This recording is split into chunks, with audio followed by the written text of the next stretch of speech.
A veces Dios permite que el viento sople fuerte, no para hundirte, sino para mostrarte que su mano sigue sosteniéndote. Queremos el milagro, pero no el proceso. Queremos la promesa, pero sin el desierto.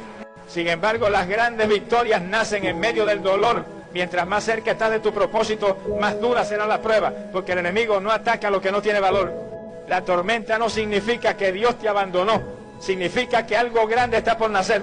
Así como una madre atraviesa el dolor antes de ver el rostro de su hijo, tú también tendrás que pasar por el fuego antes de ver la gloria. El Calvario fue el dolor antes de la resurrección, la cruz antes de la victoria. Así que no huyas del proceso, porque Dios no ha terminado contigo. Él no se rinde, no retrocede y no olvida lo que prometió. Aunque caigas, Él te levantará. Aunque llores, Él te consolará. Porque aquel que comenzó la buena obra en ti, la perfeccionará hasta el final. No temas la tormenta. Teme rendirte antes de ver el milagro.